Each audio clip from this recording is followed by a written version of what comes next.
Hi, Posakis, Good News Planet. I'm here with Dr. Theresa Cerulli. Hi, how are you? I'm great, thank you. How are you? I'm good. I'm very excited to speak with you. We're going to talk about a very, concerning, serious subject here, ADHD, and how to help your student, which is wonderful. It's serious and wonderful all at the same time. How to prepare when students go back to school, especially children with ADHD. And I think that I was never looked into for ADHD, but maybe because I don't know if they were thinking about those kinds of things way back when. But what is ADHD?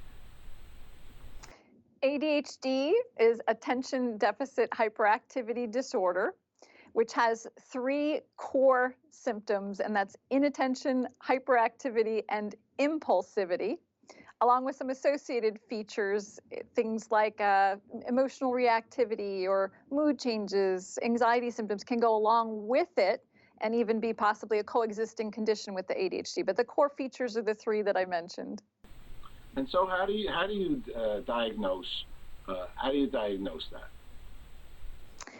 The gold standard for diagnosis, believe it or not, is still this kind of conversation we're having now. It's the conversation with your doctor, the evaluation, and hopefully the doctor is specialized enough to be able to narrow down what truly is inattention that is equivalent to an ADHD diagnosis, as opposed to the inattention we all have now day to day with the many changes in the world and the speed at which we go. So really gold standard, there's no blood test for ADHD. It's a good quality diagnostic evaluation, rating scales, and you can add neuropsychological testing as well, but it's not required for the diagnosis.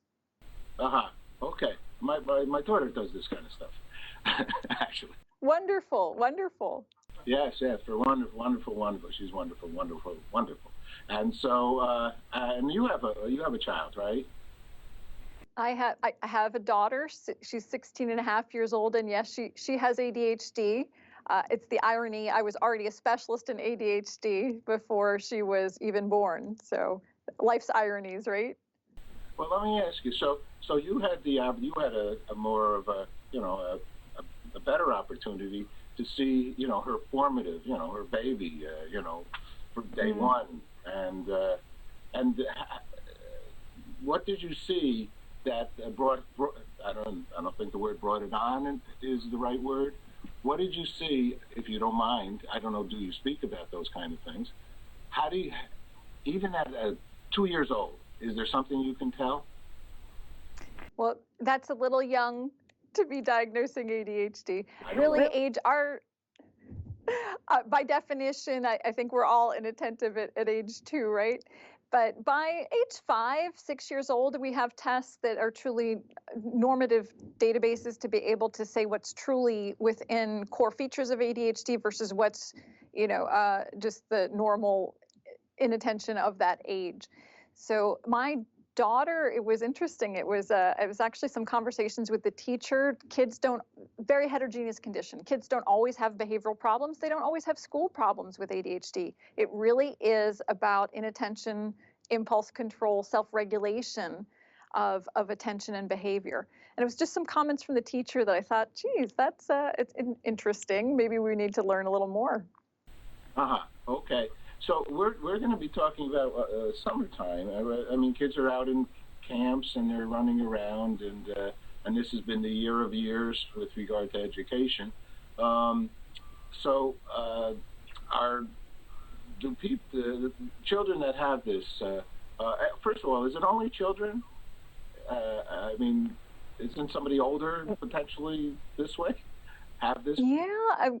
I'm glad you asked. We used to think kids had it and grew out of it, and we now understand that 40 to 60% of adults will still meet of children that have had ADHD will still meet full criteria into adulthood. You were asking about children and back to school.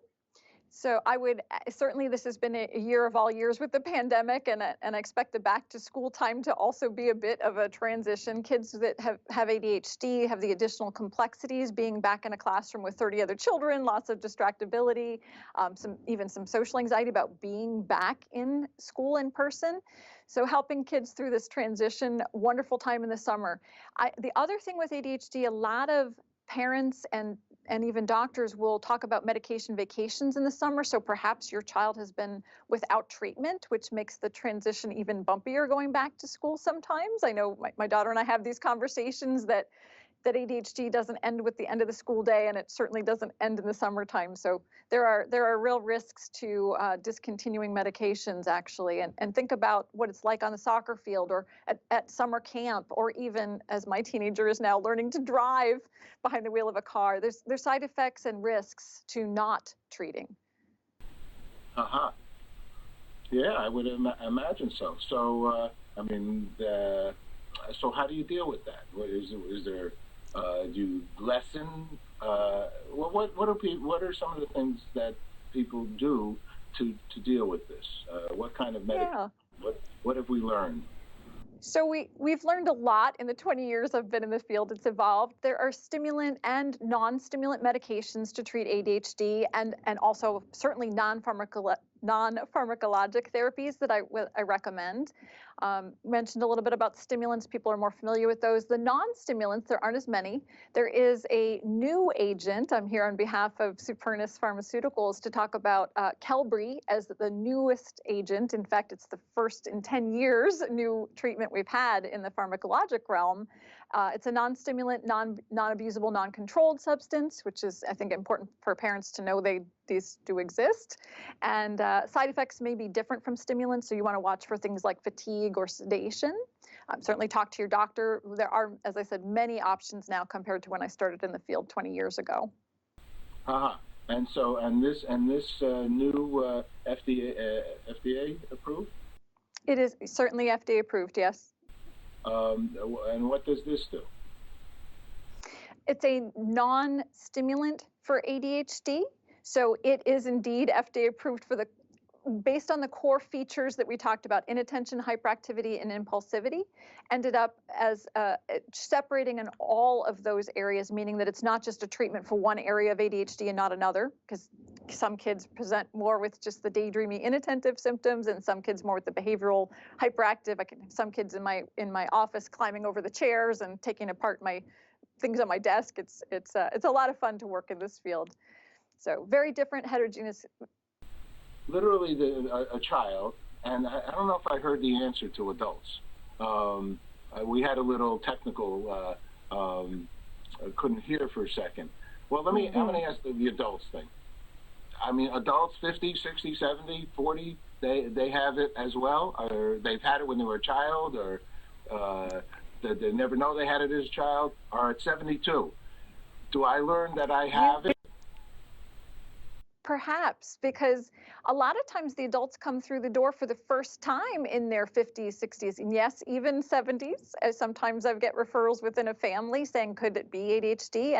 And ADHD is a highly genetic condition. So chances are, if there's another family member that has been diagnosed, that you may also want to, even as an adult, go and talk to your doctor. So 40 to 60% of adolescents that have been diagnosed with ADHD will still meet full criteria into adulthood. And even those that don't meet full criteria often still have what we call functional impairments, meaning still areas they struggle with in terms of attention, organization, time management, even if they don't meet the full checklist, so to speak, of ADHD. They bring management people. I mean, in corporate America, they bring management people in all the time to help with those kind of things. Yeah, you'll hear, right. So besides pharmacologic treatments, you'll hear a lot about the non-pharmacologic treatments. ADD coaching in adults, we sometimes call it executive functioning coaching. And I really, again, thinking about in an adult what this might look like, different for kids, it's in the classroom. For adults, it's in the workplace. How do we help people in terms of their productivity? There are websites, if you're interested to learn more about ADHD, chad.org. CHAD.org is children and adults with ADHD.org, CHAD.org. And the new medication I mentioned, because it's new and you want more information, qelbree.com, QELBREE.com. I look there. All right, thanks so much. I appreciate taking the time and speaking with us about the pharmaceutical companies do great work. They spend so much money on research, so much time, and the people that actually go and do those trials, I commend them. They're heroes. Thank you very much. Have a wonderful day. Thank you. You too as well.